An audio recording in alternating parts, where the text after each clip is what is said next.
All right, so we are almost there. We're in the last week of classes here. There's no new material to cover this week, just wrapping things up. And I had a couple of things that I wanted to, sort of include in this last message out to you all. So let's see. Uh, Here. This is a little bit noisy, but what's left? So I'm going to talk quickly about course evaluations, uh, mention a few things that we didn't cover in this course that are obviously related, give you a quick rundown of other phonetics courses offered here at the University of Alberta Linguistics Department, and some thoughts on what you might want to do with all of this phonetic knowledge that you now have. So first of all, you will already have got messages from the university about this. I've got messages saying that a lot of people haven't responded. So here's me asking you, please evaluate this course. Participate in this online anonymous evaluation. It's sort of a combination of giving me the feedback that I want, that I need to be able to make this a better course next time I teach it. In this case, the next time I teach it is starting in January, uh, as well as letting my employer, the linguistics department and the university, know whether I'm doing what they hired me to do, if I'm doing a good job of teaching. And I always take a look, especially at the written comments, to know what it is that people found challenging. I like to know what went well. It's great for my ego to get a little boost here and there, but really what's important to me is what can I improve on next time? I have an idea about some of the things that didn't go perfectly well this semester, but sometimes I get surprised, and this is sort of the last big opportunity you have to evaluate me. I don't see any of these results until I've submitted the final grades, so you don't have to worry about even sort of indirect, oh, the whole class hated me, so something's going to happen. That's not going to happen. They're very good about protecting that. But really, I want to know this stuff. The university wants to know this stuff, so please do, uh, yes, look at me, grade me, evaluate me, rank me, however you want to think about that. Okay, so what are some things that we missed? And missed in a general sense. I don't think these are necessarily bad things, but uh, one big thing that we didn't look at in this class is sign languages, gestural based languages.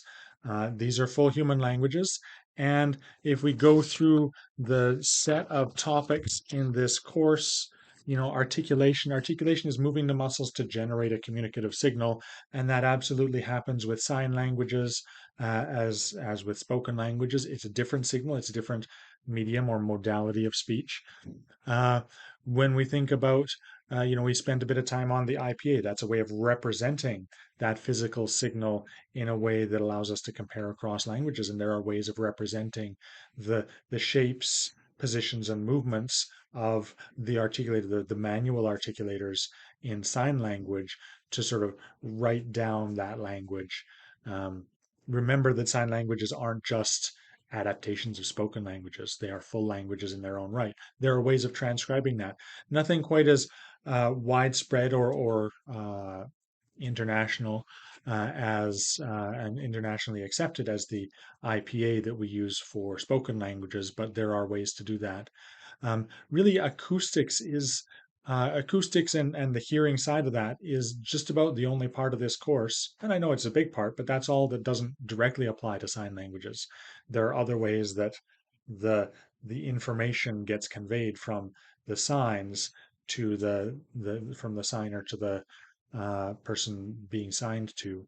Um, and then in terms of perception, people observing sign language, listening to sign language, have to be able to perceive it, and so there are parallels at that end too. And it's just not something that we have incorporated into this course that I've incorporated into this course yet. You notice that it's completely absent from the textbook.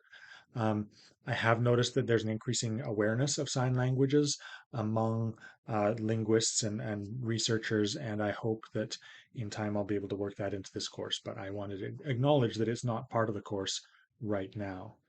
Um, didn't spend a lot of time talking about language acquisition. We talk about, we can make these sounds articulatorily, we can perceive them on the speech perception side. But both of those processes have to be learned. We have to learn how to understand the sounds coming, and we have to learn how to produce the sounds going out.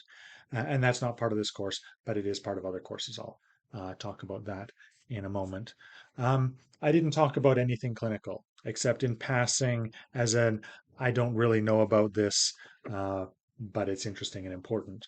Uh, the whole speech therapy side, it's a very important specialty, very valuable part of phonetics as a field. You sometimes come across phonetics divided into articulatory phonetics, acoustic phonetics, perceptual phonetics, and clinical phonetics, which is the whole uh, audiology, speech therapy, all of that stuff.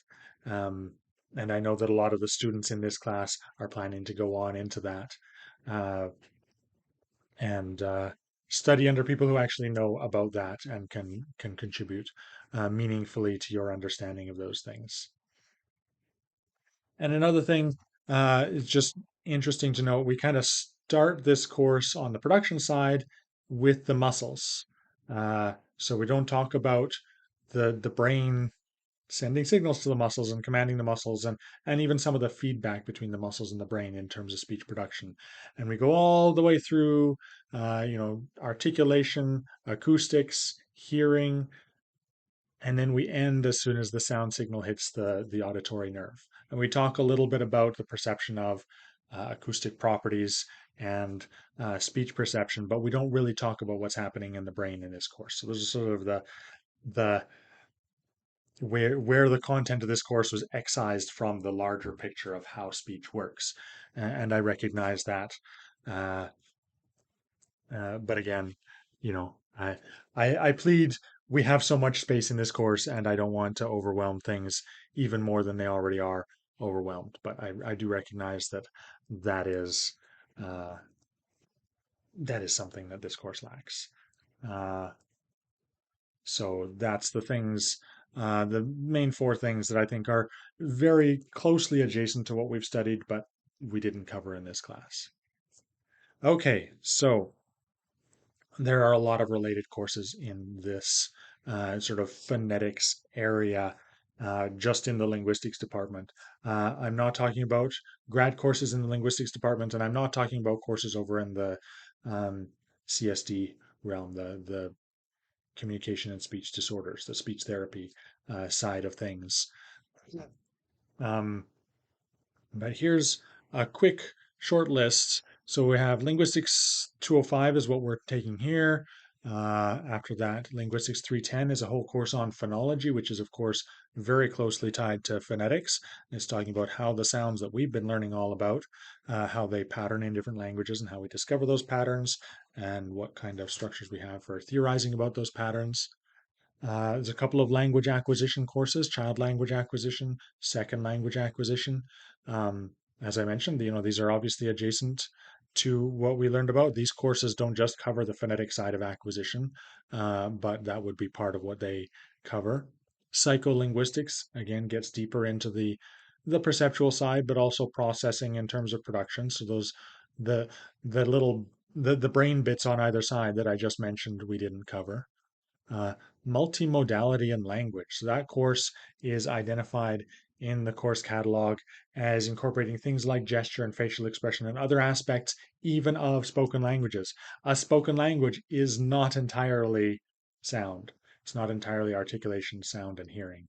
It's also articulation, movement, sight, and perception, and integrating that. And so there's a whole course looking at that. I am not aware of that language being deep into the sign language, but it probably touches on that a little bit. I'm not sure. You'd have to ask the instructor there. The next course on that list, phonological acquisition. So drilling down very specifically into the acquisition of phonological patterns. Um, so following on from the 319 and 320. And then the last one at the undergrad level is speech perception, linguistics 455. So a whole course uh, getting deeper into this last week of this course. Um, we we heard a bunch of different theories mentioned, a whole bunch of different patterns and interesting ways of getting at this experimentally. So it's no surprise that you could fill a whole course just getting deeper and deeper into that, and probably more current as well. So there you go. If you have a taste for some phonetics and you want to learn some more, there's some options there. Uh, I realize that a lot of you, although this is a second year course, a lot of you are taking it later in your degree or as a single course from, as an open study student or something. So this may not be part of your ambition, but for those of you who are looking for something like that, I thought I'd include that for you. Um, I also have some thoughts on what else? And again, I recognize that many of you have already identified what you're doing next, but just to sort of touch on things, what do you do with phonetics? You can use it to help learn and teach languages, speech therapy, as many of you are already gearing up to do, speech technology. If you want to work on speech synthesizers, speech recognition systems, or other speech related computer applications. There's a lot of phonetic knowledge that can go into that. Research, of course. Speaking as a university instructor, that's going to be part of on my radar. It definitely isn't for everyone, but everything that you've learned in this course came to us through research in one way or another. And the last item, which is my big tent, sort of wave my hands and everything, whether you're going to be going on to do anything linguistic or not in your career, you have learned things in this course that give you a deeper understanding of what's happening at each stage of the process from producing speech, transmitting speech, and hearing speech. And as with any topic you learn at university, there is space not just to do more stuff with that and go deeper into that, but just to sit back and say, hey, here's a part of the world that I understand better, and I can enjoy that understanding going forward, and just let it enrich your experience of the world. If nothing else, I would be delighted to know that some of my students feel that their world is a little bit richer because they can understand, they can take this knowledge that we've covered and just think about it as they're going through their day-to-day life. So there you have it. Phonetics. I really hope that you have got a lot out of this course. I certainly enjoyed teaching it. Um, it's it's an ever evolving course, and so it never gets dull for me. Of course, this is the first and hopefully the only time that you take this course. But I hope it was an interesting 4 months for you, not too challenging, but challenging enough that you managed to grow a little bit in your knowledge and whatnot. Okay, I'm just going to keep rambling on if I don't stop myself. That's all. Have a great rest of your term wrapping up everything.